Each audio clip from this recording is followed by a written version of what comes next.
Señores, lo que estamos viendo esta semana es, sin exagerar, el peor momento de toda la presidencia de Donald Trump. Cuando digo el peor, es porque es el peor. Todo le está explotando al mismo tiempo. Vimos el tema del voto para obligar a que se publiquen los archivos de Epstein en el Congreso de los Estados Unidos. Estamos viendo cómo los peores números en las encuestas están saliendo a flote desde que existe el trumpismo en la política. Vimos hace unos días la renuncia de la republicana Marjorie Taylor Greene, lo cual desató una ola de preocupación en el partido. Y encima, hoy tenemos una protesta gigantesca que está sucediendo en Washington, D.C. Por ello mismo es que Donald Trump tuvo que huir. Y bueno, por lo mismo está publicando mensajes totalmente desesperados. Antes de que pasemos a hablar del tema de la protesta, el tema de las encuestas y del por qué Trump anda escapando de todo el mundo, quiero que empecemos por uno de los temas que más lo está volviendo loco, y es sus números en los sondeos, los cuales fueron analizados hace un poco en CNN, y señores, tenemos que entender por qué este hombre está tan desesperado. Veamos esto. Okay, that's just not the reality. America's economy is struggling. If you look at the Fed's Beige Book recently, you could have up to 80% of the United States already in a recession right now. And Americans are experiencing prices that are rising, continue to rise, and they certainly feel that they have risen. A new poll, in fact, shows that 75% of Americans say that grocery prices have gone up in the past 6 months. Only 12% say they've gone down. And perception is reality when it comes to the economy. A new Reuters Ipsos poll shows Trump's overall approval rating at 38%, the lowest so far of his second term. And that's just one of at least 5 polls in recent days showing Trump at his lowest approval rating. Out front now, Harry Enton, Xochitl Hinojosa, and Bill Kristol. So, Harry, look, when I say perception is reality, when it comes to the economy, that then translates directly to people's feelings about politics and who is in charge. So in the case of Trump, okay, how does this break down when you look at Trump's own party, in the Republican Party? How do they see him? You know, this isn't just about overall, it's about Republicans, as you say. And the floor, I'm starting to see some cracks in that floor. Hasn't fallen through yet, but they're clear cracks. What are we talking about? Well, just look at the change since January in Trump's overall approval rating among Republicans. You see it down 22 points since January. That is a clear drop in the net approval rating among Republicans. And the question is, why? What's going on? What is driving that? Well, you heard the Vice President of the United States talk about the economy. You know, they say it's the economy, stupid. That's James Carville. I'll say it's the economy, smarty pants to you, Aaron Burnett. And what we see is, if we look at Trump's change in his net approval rating, and we just look at since March, if we look at it since March, what do we see in terms of inflation? What do we see in terms of immigration? Look at this. You see it here. You see a 27-point drop. You see a 19-point drop. These are the types of drops. What we're talking about here are the types of things that could end up really eating away at Trump's presidency. Su aprobación está desplomándose. Y claro, eso tiene todo el sentido del mundo. Estamos entrando en una de las épocas en las cuales la gente nota mucho más el costo de la vida, ¿no? Las fiestas, las compras, la cena de acción de gracias, y claro, la gente está sintiéndolo en el bolsillo. Donald Trump presume, que el precio de la cena de Walmart, por ejemplo, bajó un 4%. Pero claro, convenientemente, ¿no? Se olvidó de mencionar que es porque recortaron casi una cuarta parte de los productos que venían incluidos. Claro, así cualquiera puede decir que bajó el precio, ¿no? La gente no es tonta. Recuerdan perfectamente cuando Donald Trump en campaña les prometió que los precios bajarían desde el primer día. Ocurrió todo lo contrario. Más bien, los disparó, ¿no? Con ese tema de las tarifas, de los aranceles, todo utilizado para manipular gobiernos extranjeros, para presumir cartas de dictadores y para mover los mercados financieros para sus propios negocios. Por eso es que está furioso, porque la caída en su aprobación no es imaginaria, es algo real. Tanto que él trató de contradecirlo. Vimos un post delirante en Truth Social diciendo que él tiene los números más altos en su carrera.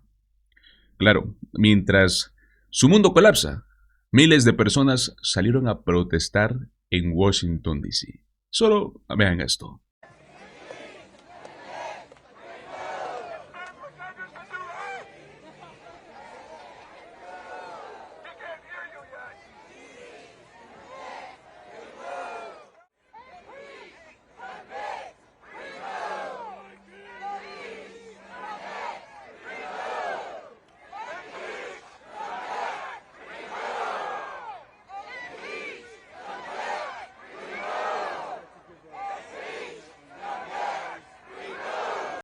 Y esto es lo que veremos en las próximas semanas, en los próximos meses. Mucha más movilización, mucho más presencia, mucha más presión. Porque Donald Trump nunca ha estado tan débil como ahora, tan vulnerable, ¿no? No es solo que su aprobación esté por el piso. El Partido Republicano está en caos, está dividido. Lo critican incluso republicanos por el famoso plan que tiene para Ucrania, que básicamente es entregarle el país a Putin.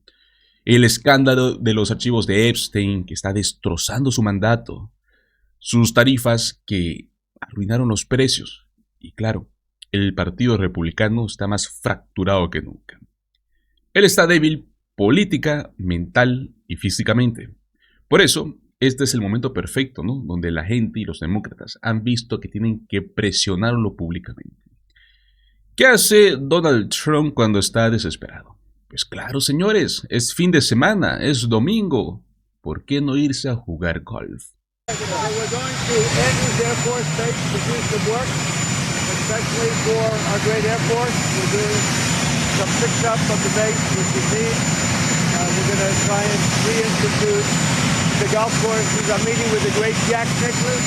Mientras la gente no puede pagar sus compras, mientras los precios se disparan, mientras la nación protesta en contra de un régimen autoritario. Claro, pues él se va a jugar un ratito golf.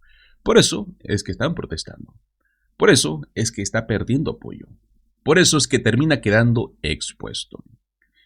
No solo está siendo criticado por su deriva fascista, sino que ya se lo están diciendo en su cara. Están perdiendo una batalla detrás de otra. Su mapa de manipulación electoral, señores, está cayéndose en estados como Kansas, como Indiana. Incluso si Texas salva parte de ese mapa, ¿no? Muchas de esas zonas ya no son tan rojas, tan republicanas como él quisiera. En elecciones cerradas, hoy por hoy, los demócratas notoriamente tienen la ventaja. Y claro que Trump lo sabe muy bien. Es más, hasta el propio Chris Hayes habló sobre cómo Trump está en caída libre total. Lo dijo así. Republicans to do because premiums are in fact shooting up. That wasn't made up, and it's going to haunt the entire Republican Party, particularly Republican House members in swing seats heading into the midterms who have to explain what's going on to their voters. In fact, there are reports that some Republicans are already privately panicking over those upcoming elections. We got one new poll that shows Democrats with a gargantuan 14-point lead on the generic ballot. Now, that's an outlier in the polling, and if that ends up being an outlier in the final result, even so, it is very clear when you put all the polling together, the Democrats right now are the ones with political momentum. That's evidenced by the off-cycle elections earlier this month, the first real test we had of all of this, when Democrats flipped the governor's mansion and the state legislature in Virginia, opening up a supermajority there. They became the first party in decades to hold New Jersey's gubernatorial mansion for 3 straight terms, to say nothing of the fact that 34-year-old Democratic Socialist beat both a Republican and a Trump-endorsed independent candidate to become the mayor-elect of the biggest city in the country. In fact, Republicans are so concerned about the midterms, Donald Trump ordered red states to rig their congressional maps, believing that extremely rare mid-cycle redistricting would be his salvation, right? The way to make sure that Republicans face no consequences with actual voters next year. But even in that case, Trump cannot get it over the finish line. Despite bullying and browbeating state legislatures with visits to the White House, personal entreaties by Vice President J.D. Vance, state legislatures under complete Republican control like Indiana and Kansas, to name 2, have refused to go along with this scheme, at least so far. They have told Trump, no, they will not do his bidding. Even Texas, which of course did go along with the plan, had its new district struck down by a federal judge this week. Meanwhile, in Deep Blue, California, voters overwhelmingly approved a referendum to draw new maps of their own in order to level the playing field, which means, somewhat comically, at the end of the day, if the Texas map stays struck down, it's entirely possible Democrats end up being the ones benefiting from the whole fight. And then look at what happened in Congress this week, if you're not convinced. Republicans got rolled. They completely caved across both chambers. I mean, only one single Republican voted against the bill to release the Epstein files. That is despite, let's not forget, an enormous month-long pressure campaign from Donald Trump in the White House to block and kill this bill. Trump lost so completely, so thoroughly, he had no choice but to himself sign a bill he hated and opposed behind closed doors. Now, of course, the concern is what exactly Trump might do to distract the country from his losses. The last time Epstein was in the news, he sent federal troops to occupy Washington, D.C. A federal judge today said that was unlawful. He's threatened to do the same here in New York. There's a worry that as his losses pile up, he will only try harder to become an authoritarian. That is one of the reasons that Democratic members of Congress, both former military and intelligence officials, put out this video this week reminding troops and other officers they do not have to follow illegal orders from the president. In fact, it's crucial they don't. And Donald Trump has been completely melting down over that very video today. He has called for the participants in the video you're seeing on your screen right now, members of Congress, to be tried for treason. He has amplified calls for them to be executed.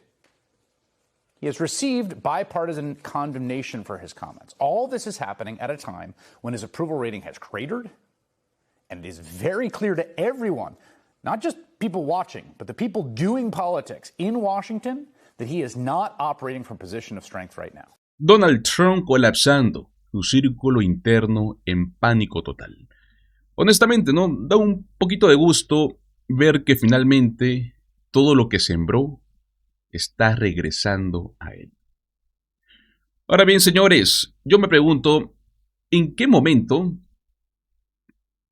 se volvió normal que el presidente de Estados Unidos desate una ola de amenazas en contra de legisladores simplemente por recordarle a los militares que deben de obedecer la ley? Lo que sucedió esta semana, señores, es muy grave. Un legislador demócrata, por cierto, no solo fue uno, fueron varios, pero exactamente uno es el que más se pronunció, fue amenazado al instante, luego de publicar un mensaje dirigido para las tropas estadounidenses. Y todo esto después de que Donald Trump haya insinuado que estos congresistas merecían castigos que, como en los viejos tiempos, podrían terminar en muerte. Así es, amigos, un grupo de legisladores demócratas que grabaron un video explicándole a las tropas que no deben obedecer órdenes ilegales, algo que está pues literalmente hasta escrito en la ley militar de los Estados Unidos. Y Donald Trump, furioso, respondió a ese video con acusaciones de sedición y con insinuaciones de castigos extremos. Y claro, como efecto directo, ¿no? En este caso, uno de esos legisladores recibió amenazas de inmediato, incluyendo una amenaza de bomba en su casa. Veamos de qué se trata. Just a day after the president accused 6 Democratic lawmakers of seditious behavior, which he said could be punishable by death, the threats are piling up. As of this morning, nearly every Democrat who participated in a video encouraging members of the U.S. military to refuse illegal orders has received bomb threats to their homes or district offices. And so far, those threats have showed no sign of slowing down. It was instantaneous. I mean, hundreds, if not at this point, thousands of calls, emails, texts, obviously online postings. Capitol Police came to us and said, you know, we're going to put you on 24/7 security. We've got law enforcement out in front of my house. I'm a paratrooper. I'm used to being behind enemy lines and being surrounded. This is exactly where I want to be. And to lead in this moment right now requires that we say what needs to be said, that we be bold and we be unafraid, right? Fear is contagious, but so is courage. So I will not be cowed by this president. Yesterday, several of those lawmakers took the extraordinary step of filing police reports against the president's Truth Social post accusing them of sedition. President Trump was given the chance to clarify that false accusation. Here's what he had to say. In the old days, if you said a thing like that, that was punishable by death. Yeah, but you're not threatening them. A lot of people are interpreting there's a threat and there's security. Well, I'm not threatening them, but I think they're in serious trouble. I would say they're in serious trouble. I'm not threatening death, but I think they're in serious trouble. In the old days, it was death. Do you worry, Mr. President? Seditious behavior. Joining us now is one of the lawmakers featured in that video, Congresswoman Maggie Goodlander of New Hampshire. She's a former intelligence officer for the U.S. Navy Reserve and serves on the House Armed Services Committee. Congressman Goodlander, thank you so much for joining us this morning. Thanks for having me. We have seen the anatomy of a Trump threat play out several times before, previous iterations of it. But we haven't ever seen it play out, I think, against elected officials in real time while he is president. What does it mean and look like to have the full weight of a presidential threat like this come out against you? I mean, local police responded to a bomb threat at your home yesterday. Do you feel safe right now? And just elaborate for the public on these kinds of threats that you're getting. The President of the United States, our Commander-in-Chief, is the most powerful person in the world. And when he speaks, people listen. And when he makes threats, people catch on. And the effects are real. They were immediate. And look, political violence has no place in this country. This is something that we should all be able to get behind. And what we've done here is our job. It is our job we're lawmakers. We have simply stated what the federal law says. And it's an important moment to do that our service members know that Congress has their back, that the country has their back, and that the president got so unglued by this is telling. He's not the only one who was unglued. The White House press secretary became unglued when she was asked for a reaction about your video. This was on Thursday. Let's play this and we'll talk about it. Just to be clear, does the president want to execute members of Congress? No. Let's be clear about what the president is responding to. They are literally saying to 1.3 million active duty service members not to defy the chain of command, not to follow lawful orders. Actually, every single can refuse an illegal order, which but is they're suggesting, Nancy, that the president has given illegal orders, which he has not. Okay. Two-part question. One, for clarification, you are not telling, you and your fellow members of Congress are not telling people, service members in that video, to, quote, defy the chain of command. No, just the opposite. Our message is follow the law, and our laws are clear. And look, when you swear an oath to the Constitution, you swear it to the document, not to an individual president. The chain of command really matters, but we've got laws on the books that are quintessentially American laws, so essential to public trust in our military. And one of those laws, under the Uniform Code of Military Justice, says that we follow lawful orders and lawful orders only. And part two of the question, where Levitt says, but they're suggesting that the president has given illegal orders, which he has not. We had Miles Taylor here in the last hour, and he rattled off 5 things that he said were illegal orders when he was at DHS. Have you seen in this current Trump administration illegal orders given by the president? Look, anyone of good faith who looks at the situation here sees what is real, which is that the President of the United States has tested the boundaries of the law in ways that we've never seen before, including in responding to a simple statement of the law, which tells us a whole lot. But look, he's got a track record. And when I was serving in the Navy in the summer of 2020, what we saw was a Secretary of Defense in Mark Esper who stood up to unlawful orders, blatantly unlawful orders, to shoot at peaceful protesters, to invoke the Insurrection Act when it wasn't appropriate to do so. He's got a track record. He's got federal court cases that we're seeing play out all across this country.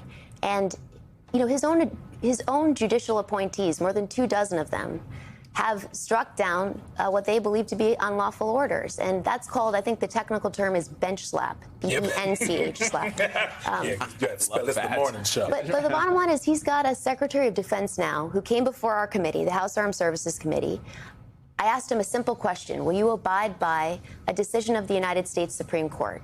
He refused to commit to doing so. And that is so dangerous. It puts our service members in a terrible situation.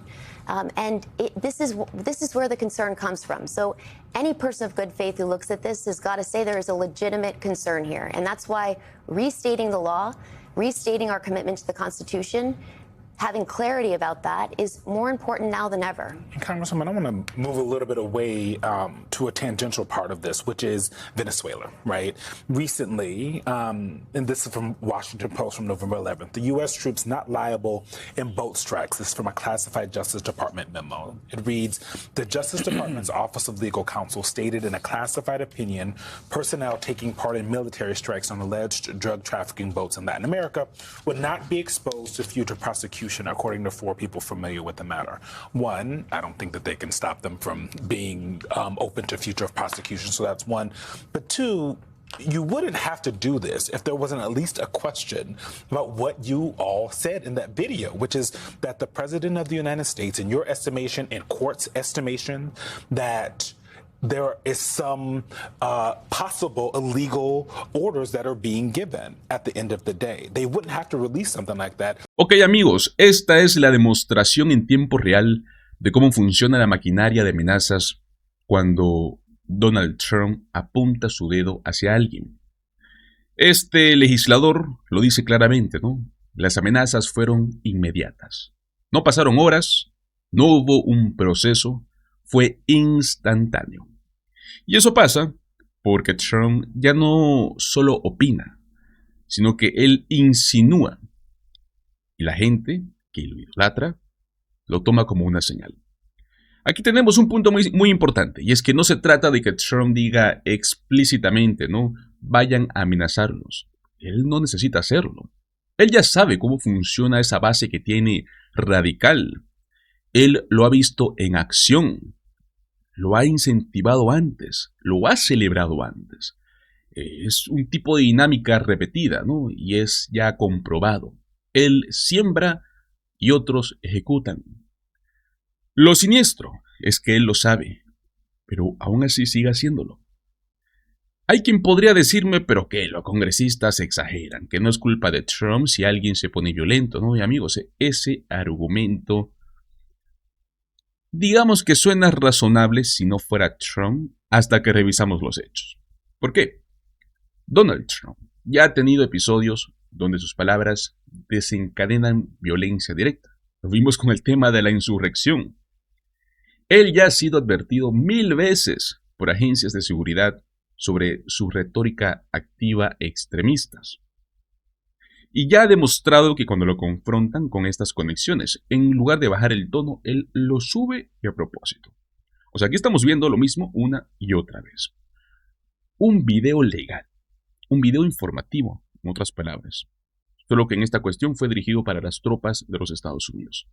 Y lo único que hicieron es recordarles algo que está escrito en la ley militar. Y es que solo tienen que obedecer órdenes que son legales, no ilegales. Y Trump reacciona acusándolos de traición. En cuestión de minutos, este congresista tuvo policías afuera de su casa por una amenaza de bomba. ¿De verdad alguien me puede argumentar que esto es una coincidencia? Y no olvidemos, ¿no?, el centro del problema. Los legisladores solo estaban recordando un principio básico del Código Militar, que las tropas tienen que rechazar órdenes ilegales. Para Trump, incluso un recordatorio legal, al parecer, es interpretado como una amenaza, ¿no? Porque él quiere que las Fuerzas Armadas lo obedezcan sin cuestionar, incluso cuando sus instrucciones pueden cruzar la línea de lo legal. No se puede normalizar esto, amigos. No podemos acostumbrarnos a que la violencia sea una consecuencia automática solo por criticar o limitar a Trump. Y no podemos permitir que un simple recordatorio legal a las tropas de los Estados Unidos se convierta en un motivo de amenazas de muerte. Pero bueno, ¿qué opinan ustedes? ¿Creen que estas amenazas son una reacción espontánea, una consecuencia directa de cómo Donald Trump sigue manejando el mismo discurso de odio? ¿Qué creen que debería de pasar para evitar que la violencia política siga escalando? Los leo en los comentarios. Muchísimas gracias por acompañarme en este video. Recuerden, como siempre, déjame tu like, comparte el contenido y suscríbete al canal. Nos vemos en el próximo video. Hasta luego.